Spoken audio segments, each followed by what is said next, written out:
Hello cooking lovers, welcome back to our channel Summi and Jemis kitchen.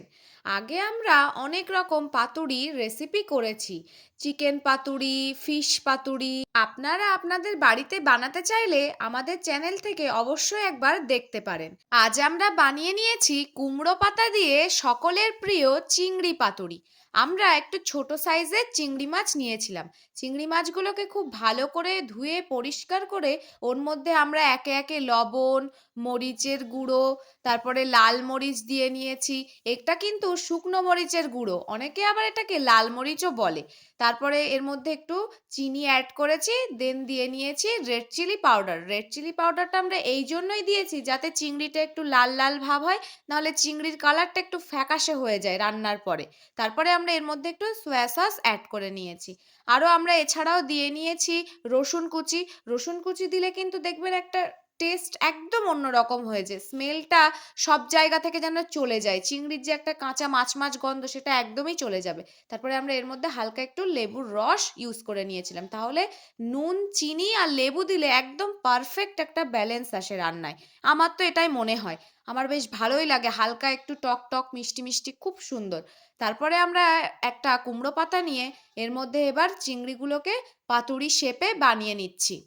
এত বড় বড় কুমড়ো পাতাগুলো কিন্তু আমাদের বাড়ির গাছেই হয়েছিল। আমাদের বাড়িতে মোটামুটি প্রায় অনেক রকমই গাছ আছে।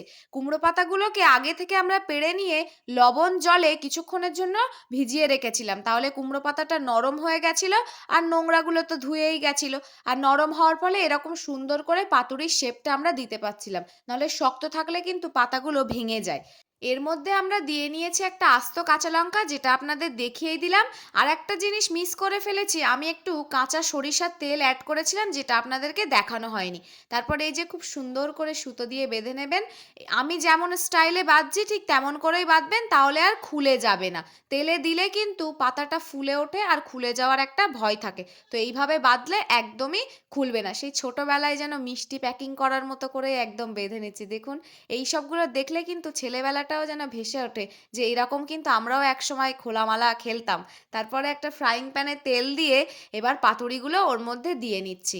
পাতুড়িগুলো কিন্তু খেতেও যেমন সুন্দর হয়েছিল, আর দেখতেও কিন্তু অসাধারণ হয়েছিল। এবার আপনারা লো ফ্লেমে রেখে এবার ঢাকনা দিয়ে নেবেন। তারপরে কিছুক্ষণ পরে আবার একটু উল্টে দিয়ে দেবেন, তাহলে কিন্তু জিনিসটা খেতে আরো বেশি সুন্দর হবে আর ওয়েল কুকড হবে, আর ফ্রাই হয়ে যাবে একদম। আর এর থেকে কিন্তু একটা হালকা জল বেরোবে, তো যখন ঢাকনাটা খুলবেন খুব সাবধানে খুলবেন, নাহলে কিন্তু তেল ছিটিয়ে গায়ে লাগতে পারে। আপনারা আমাদেরকে যে এই সাপোর্ট করছেন এটা কিন্তু আমাদের খুব ভালোই লাগছে, আর আমাদের চ্যানেলে প্রায় 2K হতেই চলেছে। আপনারা আরও বেশি বেশি করে সাপোর্ট করুন।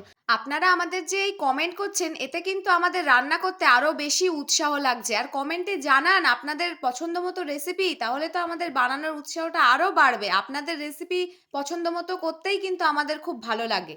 আমরা চেষ্টা করি হাতের কাছে পাওয়া সবজিগুলো দিয়ে রেসিপি বানানো। আমাদের চ্যানেলে খুব ইজি ইজি রেসিপি দেওয়া আছে, যাতে আপনারা খুব সহজেই কম সময়ে বানিয়ে বাড়ির লোকজনকে একদম মনোমুগ্ধকর একটা রেসিপি উপহার দিতে পারেন। স্পেশাল মানুষের জন্য কিন্তু এইসব স্পেশাল রেসিপি খুব ভালো লাগে। যারা রান্না করতে ভালোবাসেন এবং মানুষকে খাওয়াতেও ভালোবাসেন, তারা কিন্তু আমাদের এই চ্যানেল থেকে এই সহজ সহজ আইডিয়াগুলো নিয়ে বানিয়ে মানুষকে খাওয়াতে পারেন। খেয়ে কিন্তু তারা, আমার মনে হয়, অবশ্যই বলবে লাজবাব। পাতুড়িগুলো কিন্তু একদম রেডি হয়ে গেছে।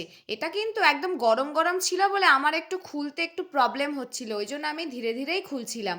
ভেতরের জিনিসটা কেমন হয়েছে সেটা আমি আপনাদেরকে খুলে দেখিয়ে দিচ্ছি। খুলতে বেশ প্রবলেমই হচ্ছিল, একটু ঠান্ডা করে নিলে ভালো হতো, কিন্তু ভাবলাম একটু তাড়াতাড়ি করে নিই, আরও অনেক কাজ থাকে। ভিডিওটা ভালো লাগলে অবশ্যই like comment share and subscribe করে দেবেন। Thank you.